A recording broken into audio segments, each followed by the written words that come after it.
So October 2024, I started building a Christmas card. I did one last year. This year I decided to do snowflakes. One of my early ideas was to do a big snowflake with like an infill using Posca paint pens.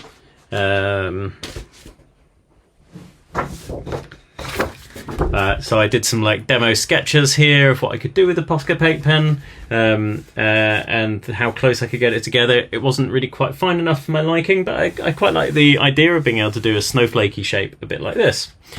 So I spent quite a long time trying to write a buffer algorithm and use Shapely and get their buffer algorithms to do a nice snowflake pattern where the lines go in and in and in, and I can make it more complicated. It was really difficult. I eventually gave up. This was kind of one of my early attempts. I could get it working quite nicely in some simpler areas, but the moment you wanted to do it everywhere, it became really problematic. You can see this kind of weird oddness here, and I could not figure out. Like, I spent quite a long time on this, I just couldn't make it work. So, if you can't win, then completely pivot. So I decided to go for a snowflake of snowflakes. So lay out snowflakes on a hexagonal grid, which they work quite nicely at, and the first version of that looks like this.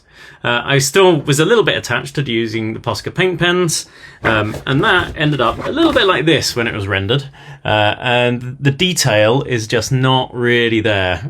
The paint pens are just too thick for what my target was, which was an A6 card blank.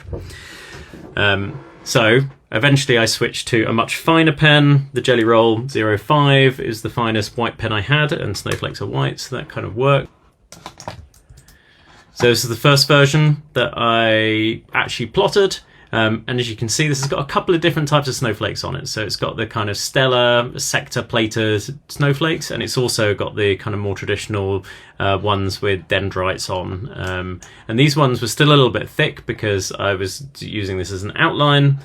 So the next thing I switched to just single lines, and making these a little bit simpler so that I could plot it with a fine pen.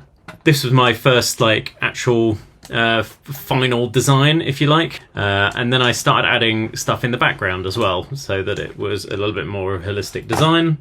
As you can see, these ones here, they're not very well distributed. They all line up in quite regular patterns, so I spent quite a little bit of time trying to randomize that. Final design looks a bit like this, and some of these you'll notice, like this one here, it's kind of twisted a little bit, so it looks a little bit 3D. Not sure that works particularly well, but that's how it landed, so that's what I've stuck with. In terms of code, it's a relatively simple sketch, I think. It's just using VSketch in Python. The main draw is kind of setting up a triangular grid. So that's basically getting all the points on a triangular grid within an area, and then for each of those grid points, checking whether it's inside a star, and if it is, we plot it, and we'll randomly choose in draw a star whether we have a dendrite type or a sector one, and then we'll draw one of the two and we'll add that into the mix. And then the background's a little bit more random, but you can go and have a look at this if you're interested on how I've made this sketch work. Put links in the video description. This is the final piece.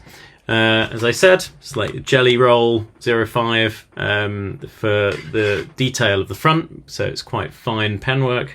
And then all of the other ones, I used a glitter pen with clear ink. So if you look at it straight on, you can barely see that there's anything there at all. But if you twist it into the light, then you can see all of them. I've been pretty pleased with this. I've plotted about 60 or 70 to give to family and friends. And they take a long time. The plot time is around about 40 minutes, I think, for 4 cards. So I do 4 A6 cards on my A3 plotter. But I've just been kind of doing it during my work day. Every time one finishes, I go over and start another one. There's a little bit of a failure rate, quite a lot, because it's such a fine pen that it out of all of the Jelly Roll ones, they're normally pretty consistent. The 0.5 doesn't seem to be as consistent. I've tried a few different things. Having a little bit more pressure does seem to help. I have a failure rate of about 1 in 4.